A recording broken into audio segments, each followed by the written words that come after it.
Tres cargas puntuales se colocan en las esquinas de un triángulo equilátero, que mide 60 milímetros por cada lado, como se muestra en la figura.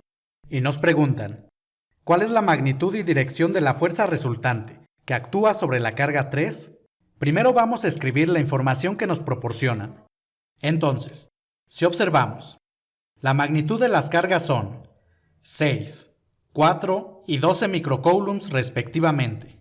Y recordemos que el prefijo micro equivale a 10 a la menos 6.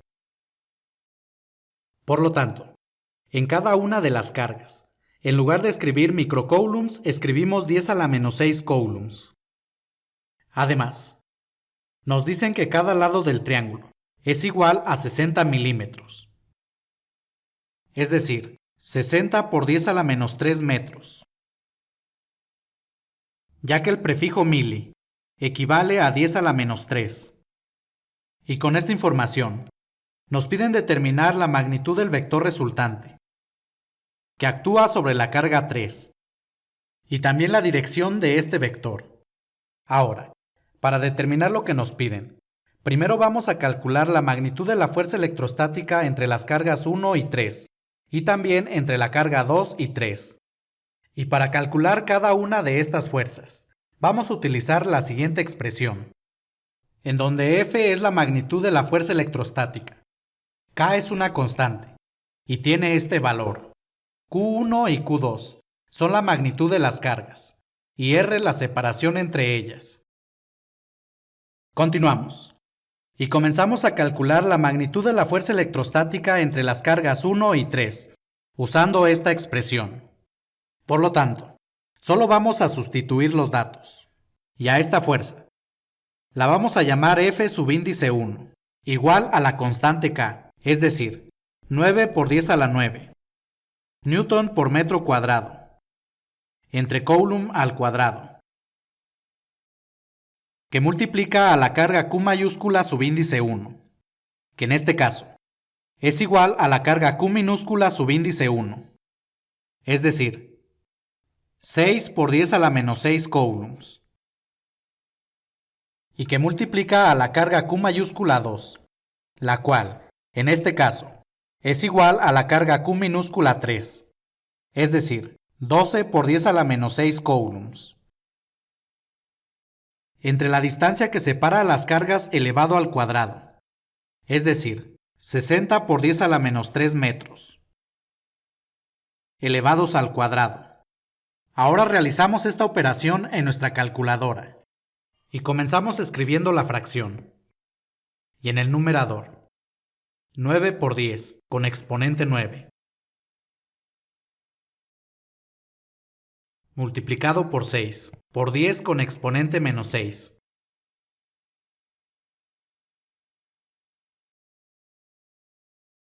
Y también multiplicado por 12 por 10 con exponente menos 6.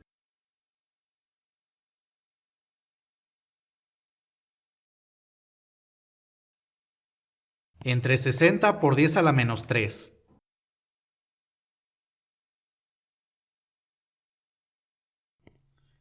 Elevado al cuadrado. Y esta operación es igual a 180 newtons.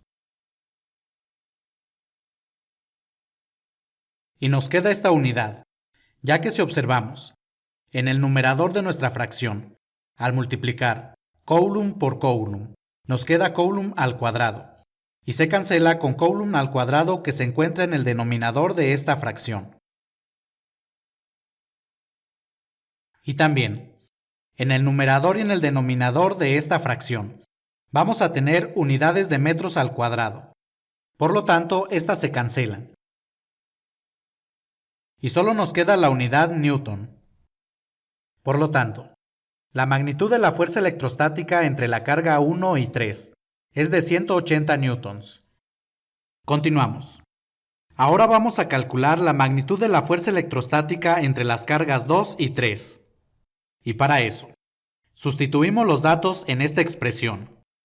Y a la fuerza electrostática entre estas dos cargas la vamos a llamar F subíndice 2, que va a ser igual a la constante K, es decir, 9 por 10 a la 9, Newton por metro cuadrado, entre Coulomb al cuadrado, y que multiplica a la carga Q mayúscula 1, que en este caso va a ser igual a la carga Q minúscula 2, es decir, 4 por 10 a la menos 6 coulombs, que multiplica también a la carga Q mayúscula 2, la cual en este caso va a ser igual a la carga Q minúscula 3, es decir, 12 por 10 a la menos 6 coulombs. Entre la distancia que separa a estas dos cargas, elevada al cuadrado, es decir, 60 por 10 a la menos 3 metros, elevado al cuadrado. Y enseguida realizamos esta operación en nuestra calculadora, y tenemos la fracción. Y en el numerador escribimos 9 por 10, con exponente 9. Y lo multiplicamos por 4, por 10 con exponente menos 6.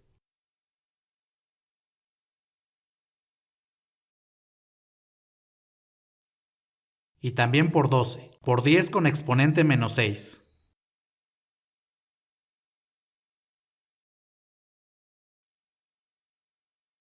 Entre 60 por 10 a la menos 3.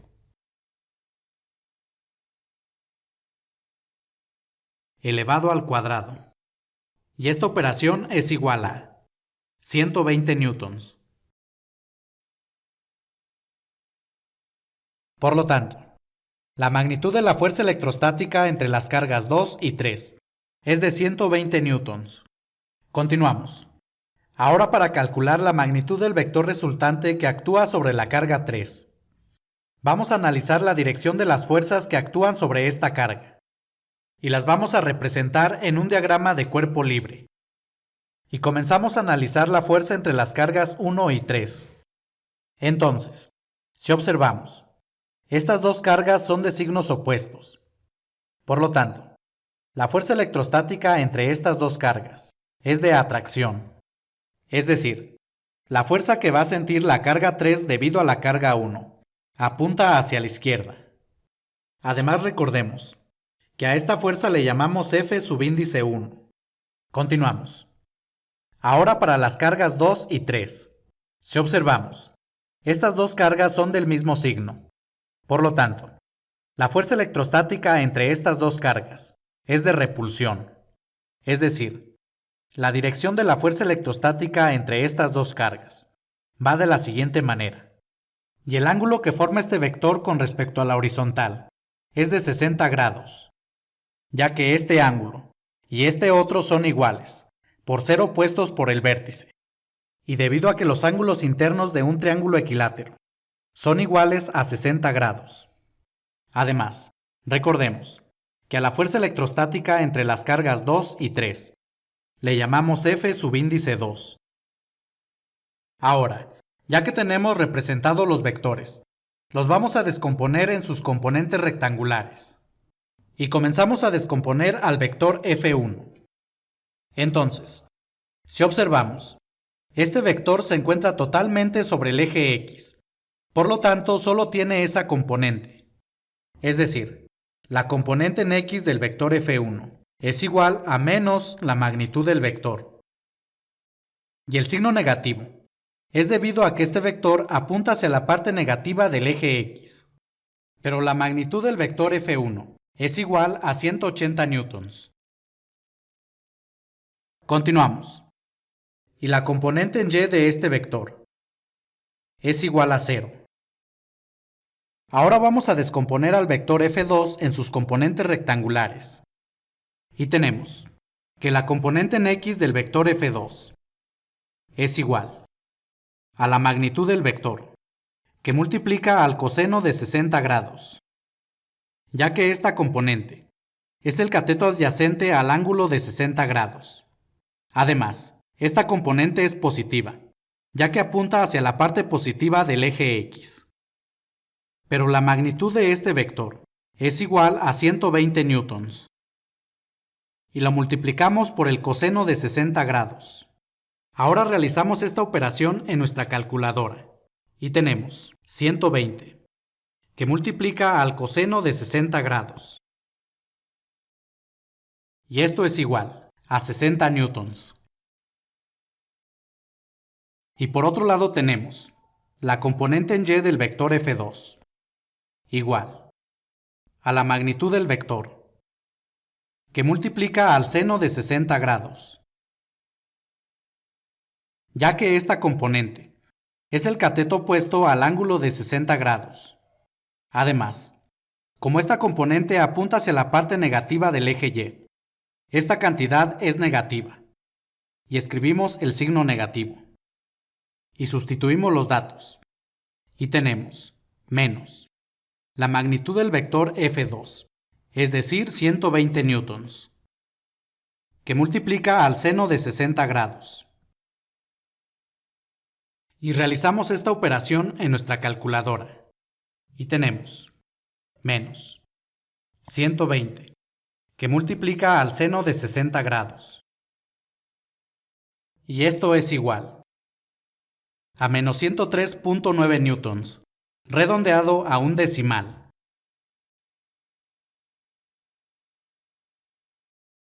Continuamos.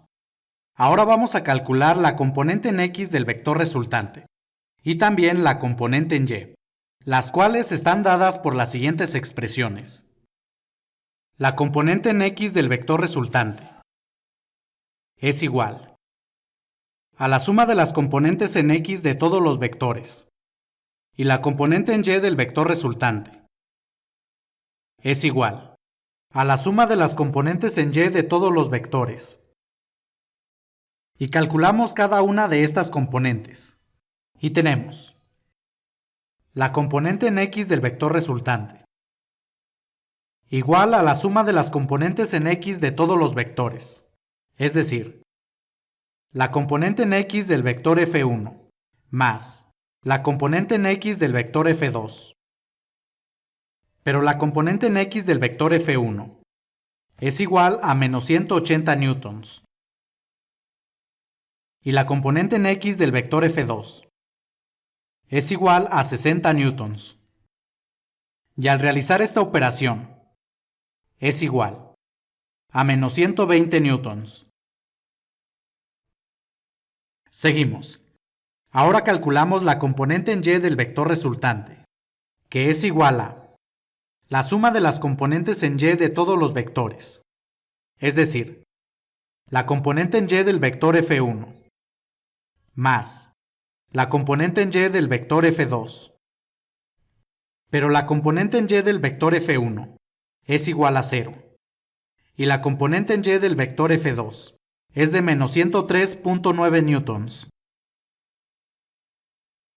Y esta operación es igual a menos 103.9 newtons. Continuamos. Ya que hemos calculado las componentes del vector resultante, ahora vamos a calcular su magnitud y dirección. Y para eso, vamos a utilizar las siguientes expresiones, en donde fr es la magnitud del vector resultante y alfa el ángulo que forma el vector con respecto a la horizontal. Además, en la tangente inversa, las barras verticales denotan el valor absoluto de esta cantidad, y comenzamos a calcular la magnitud del vector resultante. Y para eso, vamos a sustituir estos datos en esta expresión. Y tenemos la magnitud del vector resultante igual a la raíz cuadrada de la componente en x del vector resultante, es decir, menos 120 newtons, elevados al cuadrado, más la componente en y del vector resultante elevado al cuadrado, es decir, menos 103.9 newtons, elevados al cuadrado. Ahora realizamos esta operación en nuestra calculadora, y comenzamos escribiendo la raíz cuadrada, y enseguida, menos 120, elevado al cuadrado, más menos 103.9, elevado al cuadrado. Y esta operación es igual a 158.7 newtons, redondeado a un decimal.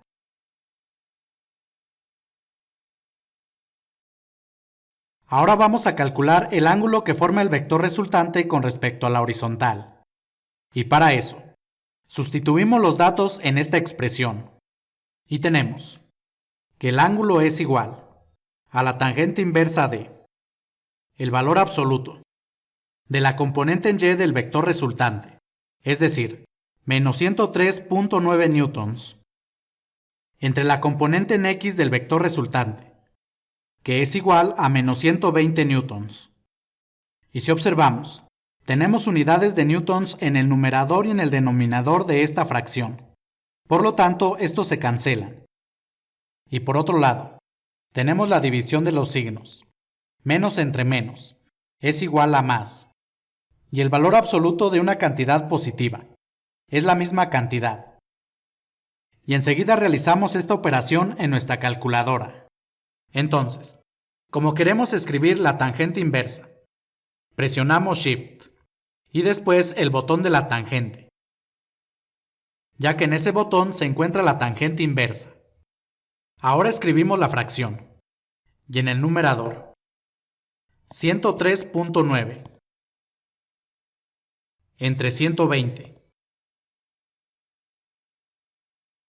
Y esto es igual a 40.9 grados, redondeado a un decimal. Y por último localizamos el vector resultante en el plano cartesiano, en donde el origen es el punto donde se encuentra la carga 3. Y para eso, primero dibujamos las componentes del vector resultante. Y aquí las tenemos. Ahora, el vector resultante es el vector que va desde el origen hasta donde termina el vector vertical. Y este ángulo que forma el vector con respecto a la horizontal es el ángulo alfa. Pero recordemos que la dirección del vector es el ángulo que forma el vector con respecto al eje positivo de las x. Es decir, este ángulo, el cual va a ser igual a 180 grados, más el ángulo alfa, que es igual a 40.9 grados. Y esta suma es igual a 220.9 grados. Por lo tanto, el ángulo que forma el vector con respecto al eje positivo de las x es de 220.9 grados. Entonces, para concluir, la magnitud de la fuerza resultante que actúa sobre la carga 3 es de 158.7 newtons y tiene una dirección de 220.9 grados.